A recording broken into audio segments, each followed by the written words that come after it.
ಮದುವೆಯಾಗಿದ್ದ ಗೃಹಿಣಿಯನ್ನ ಒಯೋರುಂಗೆ ಕರೆದೊಯ್ದು ತನ್ನ ಪ್ರೇಮಿಯೇ ಸಿಕ್ಕ ಕಡೆ 17 ಬಾರಿ ಚುಚ್ಚಿ ಸಾಯಿಸುವಂತ ಘಟನೆ ಬೆಂಗಳೂರನ್ನೇ ಬೆಚ್ಚ ಬೀಳ್ಸಿದೆ. ಇನ್ನು ಈ ಪ್ರಕರಣ ಕೂಡ ಈಗ ಆಲ್ರೆಡಿ ನಮ್ಗೆಲ್ರೂ ಕೂಡ ಗೊತ್ತಿರುವಂತದ್ದು. ಗೃಹಿಣಿಯಾಗಿದ್ದಂತ ಹರಿಣಿಯನ್ನ ತನ್ನ ಪ್ರೇಮಿ ಯಶಸ್ ಟೆಕ್ಕಿ ಒಯೋರುಂಗೆ ಕರೆದೊಯ್ದು ಕೊಲೆ ಮಾಡಿದ್ದಾನೆ. ನೀವು ನೋಡ್ತಾ ಇದ್ದೀರಾ ಕರ್ನಾಟಕ ಟಿವಿ. ನಾನು ರಂಜಿತಾ ರೇವಣ್ಣ. ಇನ್ನು ನಾನು ಆಗ್ಲೇ ಹೇಳ್ತಿದ್ದಾಗೆ ಏನು ಬೆಂಗಳೂರಿನಲ್ಲಿ ರೀತಿಯಾಗಿ ಒಂದು ಪ್ರಕರಣ ಆಗಿರುವಂತದ್ದು ಬಹಳಷ್ಟು ಭಯವನ್ನ ಹುಟ್ಟಿಸ್ತಾ ಇದೆ. ಮದುವೆ ಆಗಿದೆ ಅಂದ್ರೆ 13 ವರ್ಷಗಳ ಕಾಲ ಹ್ಯಾಪಿ ಮ್ಯಾರಿ ಆಗಿತ್ತು, ಅಂದ್ರೆ ಒಂದು ಒಳ್ಳೆ ಮದುವೆ ಜೀವನವನ್ನ ನಡೆಸ್ತಾ ಇದ್ದಂತ ಹರಿಣಿ ಯಶಸ್ ತನ್ನ ಪ್ರೇಮಿಯಿಂದನೇ ಇವತ್ತು ಕೊಲೆಯಾಗಿರುವಂತದ್ದು ನಿಜಕ್ಕೂ ದುರ್ದೈವ ಘಟನೆಯಾಗಿದೆ. ಇದೆಲ್ಲ ಹೇಗಾಯ್ತು? ಯಾರೀ ಹರಿಣಿ? ಹೇಗೆ ಯಶಸ್ ಪರಿಚಯ ಆಯ್ತು? ಯಾಕೆ ಯಶಸ್ ತನ್ನ ಪ್ರೇಯಸಿಯನ್ನೇ ಈ ರೀತಿಯಾಗಿ 17 ಬಾರಿ ಸಿಕ್ಕ ಕಡೆ ಚುಚ್ಚಿಬಿಟ್ಟು ಸಾಯಿಸ್ಬಿಟ್ಟ? ಅಂತದ್ ಏನಾಗಿತ್ತು? ಇದನ್ನ ನೋಡ್ತಾ ಹೋದ್ರೆ ಏನು ಒಂದ್ ರೀತಿಯಾಗಿ ಹರಿಣಿ ಇರ್ತಾಳೆ, ಇವಳು ಮದುವೆ ಆಗಿರ್ತಾಳೆ, 13 ವರ್ಷಗಳ ಕಾಲ ದಾಸೇಗೌಡ ಎಂಬ ಒಂದು ವ್ಯಕ್ತಿಯ ಜೊತೆ ಮದುವೆ ಆಗಿರ್ತಾಳೆ. ಇಬ್ರು ಮುದ್ದಾದ ಒಂದು ಹೆಣ್ಣು ಮಕ್ಕಳು ಕೂಡ ಇರ್ತಾರೆ. 13 ವರ್ಷದ ಒಂದು ಹೆಣ್ಣು ಮಗು, 10 ವರ್ಷದ ಹೆಣ್ಣು ಮಗು ಕೂಡ. ಒಂದ್ ರೀತಿಯಾಗಿ ಹ್ಯಾಪಿ ಲೈಫ್ ಕೂಡ ಆಗಿರುತ್ತೆ. ಗಂಡ ಚೆನ್ನಾಗಿ ನೋಡ್ಕೊಂತಿರ್ತಾನೆ. ಕೌಟುಂಬಿಕ ಕಲಹಗಳಾಗಿರ್ಬೋದು ಅಥವಾ ಗಂಡ ಹೆಂಡತಿ ನಡುವೆ ಜಗಳಗಳಾಗಿರ್ಬೋದು ಯಾವುದು ಕೂಡ ಇರೋದಿಲ್ಲ. ಈ ರೀತಿಯ ಸಂದರ್ಭದಲ್ಲಿ ಹರಿಣಿ ಮೆಲ್ಲತನಹಳ್ಳಿ ಜಾತ್ರೆಗೆ ಹೋಗ್ತಾಳೆ, ಸಂಬಂಧಿಕರೊಂದಿಗೆ ಹೋಗ್ತಾಳೆ. ಎಲ್ರು ಕೂಡ ಜಾತ್ರೆಯಲ್ಲಿ ಇರ್ತಾರೆ. ಅಲ್ಲಿ ಈ ಪಾಪಿ ಯಶಸ್ ಏನಿರ್ತಾನೆ ಇವನ ಪರಿಚಯ ಆಗುತ್ತೆ ಅವಳಿಗೆ. ಪರಿಚಯ ಹೇಗಾಗುತ್ತೆ ಅಂದ್ರೆ ಏನು, ಹರಿಣಿಯ ಒಂದು ಸ್ನೇಹಿತರಿರ್ತಾರೆ, ಅವ್ರ ಕಡೆಯಿಂದ ಯಶಸ್ ಪರಿಚಯ ಆಗುತ್ತೆ. ಈ ಪರಿಚಯ ಆದಂತದ್ದು ನಂಬರ್ ವಿನಿಮಯ ಆಗುತ್ತೆ. ನಂಬರ್ ಎಕ್ಸ್ಚೇಂಜ್ ಮಾಡ್ಕೊಳ್ತಾರೆ. ನಂಬರ್ ಎಕ್ಸ್ಚೇಂಜ್ ಆದ ನಂತರ ಚಾಟಿಂಗ್, ಡೇಟಿಂಗ್, ಕಾಲಿಂಗ್, ಮಾತನಾಡ್ತಾ ಇರುವಂತದ್ದು ಇದೆಲ್ಲವೂ ಕೂಡ ಪ್ರಾರಂಭವಾಗುತ್ತೆ. ಬರೀ ಚಾಟಿಂಗ್ ಮತ್ತು ಕಾಲ್ ಅಲ್ಲಿ ಇದ್ದಂತ ಇವರಿಬ್ರು ನಂತರ ಇವರ ಸಂಬಂಧ ಅನೈತಿಕ ಸಂಬಂಧವಾಗಿ ತೆಗೆದುಕೊಳ್ಳುತ್ತೆ. ದೈಹಿಕ ಸಂಪರ್ಕವನ್ನ ಕೂಡ ಇವರಿಬ್ರು ಮಾಡ್ತಿರ್ತಾರೆ. ಇದೇ ಕೂಡ ಬಹಳಷ್ಟು ವರ್ಷಗಳಿಂದ ನಡೀತಾ ಇರುತ್ತೆ.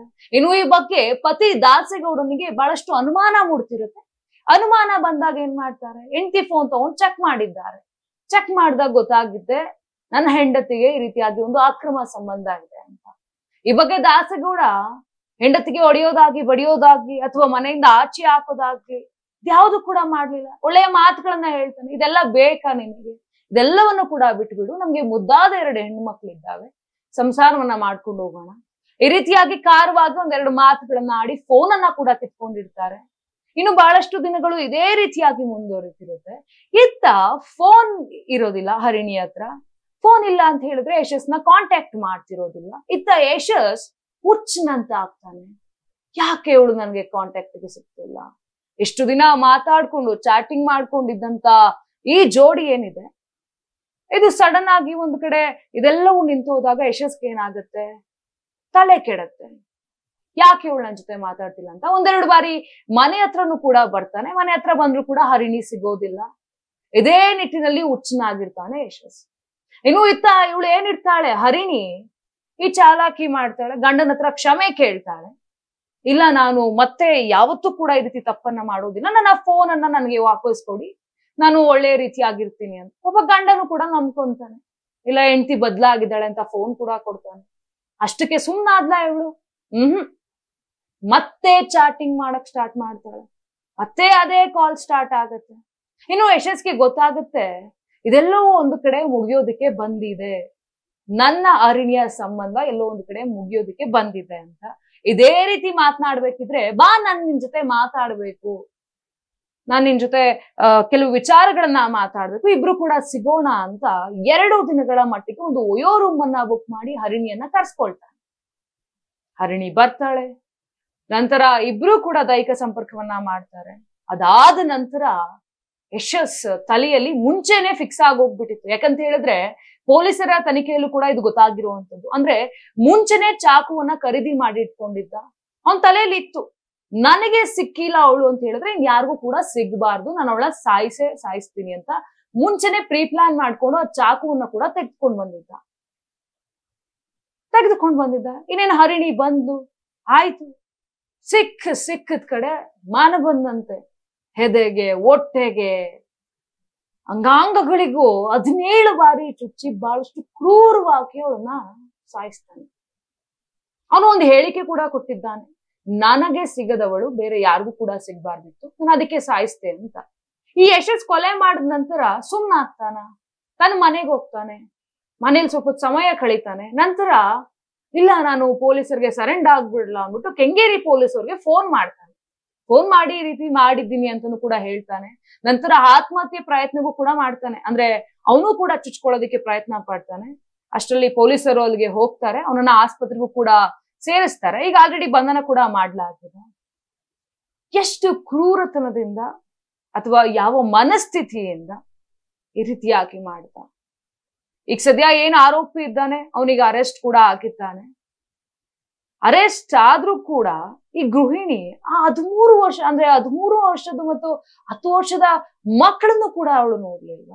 ಗಂಡ ಅಷ್ಟು ಒಳ್ಳೆಯವನಾಗಿದ್ದ, ಊರಿನ ಜಮೀನ್ದಾರ ಕೂಡ ಆಗಿದ್ದ, ಫೈನಾನ್ಷಿಯಲಿ ಕೂಡ ಚೆನ್ನಾಗಿದ್ರು. ಇದೆಲ್ಲವೂ ಇರ್ಬೇಕಿದ್ರೆ ತನ್ನ ಪ್ರೇಮಿಯನ್ನ ನಂಬ್ಕೊಂಡ್ ಬರ್ತಾಳೆ. ಅವನ್ ಆಲ್ರೆಡಿ ಕೊಲೆಗೆ ಪ್ರೀ ಪ್ಲಾನ್ ಮಾಡಿದ್ದ. ಇನ್ನು ಹರಿಣಿ ಕೂಡ ಲಾಸ್ಟ್ ಅಲ್ಲಿ ಹೇಳ್ತಾಳೆ, ಇಲ್ಲ ಇದು ನಮ್ಮ ಕೊನೆಯ ಭೇಟಿ, ನಾವಿನ್ ಯಾವತ್ತೂ ಕೂಡ ಮೀಟ್ ಮಾಡ್ಲಿಕ್ಕೆ ಆಗುತ್ತಿಲ್ಲ, ನನ್ನ ಕುಟುಂಬಸ್ಥರಿಗೆ ಎಲ್ರಿಗೂ ಕೂಡ ನಮ್ಮ ವಿಚಾರಗಳು ಗೊತ್ತಾಗಿದೆ ಅಂತ. ಅದೇನಾಗತ್ತೆ, ಯಶಸ್ಗೆ ಟ್ರಿಗರ್ ಆಗ್ತಾ ಹೋಗುತ್ತೆ, ಇಲ್ಲ ಇದು ಸರಿಯಾಗಲ್ಲ ಅಂತ. ಹುಚ್ಚಿನಂತೆ ಆಗಿದಂತ ಯಶಸ್ 2 ಸೆಕೆಂಡ್ ಬೇರೆ ಯೋಚನೆನೇ ಮಾಡದೆ ಅವಳನ್ನ ಅಲ್ಲೇ ಸಾಯಿಸ್ತಾನೆ. ಇನ್ನು ಹೇಗೆ ಅದು ಹರಿಣಿ ಅಂತ ಗೊತ್ತಾಯ್ತು ಅಂತ ಹೇಳಿದ್ರೆ, ರೂಮ್ ಚೆಕ್ ಇನ್ ಆಗೋಕ್ಕಿಂತ ಮುಂಚೆ ಒಂದು ಪ್ರೂಫ್ ಅಂತ ಕೊಟ್ಟಿರ್ತಾರೆ. ಇನ್ನು ಏನು ರೇಷನ್ ಕಾರ್ಡ್ ಅನ್ನ ಕೊಟ್ಟಿರ್ತಾಳೆ ಈ ಹರಿಣಿ. ಆ ರೇಷನ್ ಕಾರ್ಡ್ ಇಂದ ಗೊತ್ತಾಗತ್ತೆ ಇದು ಹರಿಣಿ. ಆಗ ಪೊಲೀಸರು ತಮ್ಮ ಆ ಕುಟುಂಬಸ್ಥರನ್ನ ಸಂಪರ್ಕ ಮಾಡ್ತಾರೆ, ವಿಚಾರಗಳನ್ನ ಕೂಡ ತಿಳಿಸ್ತಾರೆ. ಇನ್ನು ಇದ್ರಲ್ಲಿ ಸುಮ್ನೆ ಗಂಡನ್ ಮಾತು ಕೇಳ್ಕೊಂಡು ಮಕ್ಳು ಮುಖ ನೋಡ್ಕೊಂಡು ಮನೇಲಿ ಇದ್ಬಿಟ್ಟಿದ್ರು ಆಗ್ತಿತ್ತೇನೆ. ಒಂದ್ಸಲ ತಪ್ಪು ಮಾಡಿದ್ಲು, ಅದಕ್ಕೆ ಗಂಡನು ಕೂಡ ಬುದ್ಧಿವಾದ ಹೇಳ್ದ. ಇಲ್ಲ, ನಾನ್ ಮತ್ತೆ ಅದೇ ತಪ್ಪು ಮಾಡ್ತೀನಿ ಅನ್ನೋ ನಿಟ್ಟಿನಲ್ಲಿ ಹರಿಣಿ ಬರ್ತಾಳೆ, ಒಯ್ಯೋ ರೂಮ್ಗೆ ಹೋಗ್ತಾಳೆ, ನಂತರ ಹೆಣವಾಗಿ ಆಚೆ ಬರ್ತಾಳೆ. ಈ ರೀತಿ ಪ್ರಕರಣ ನಡೆದಿರುವಂತದ್ದು ದುರಂತವೇ ಸರಿ ಅಂತ ಹೇಳ್ಬೋದು. ಇನ್ನು ಇದೇ ರೀತಿಯ ಮತ್ತಷ್ಟು ವಿಚಾರಗಳಿಗೆ ನೋಡ್ತಾ ಇರಿ ಕರ್ನಾಟಕ ಟಿವಿ. ಇದು ಕನ್ನಡಿಗರ ಧ್ವನಿ.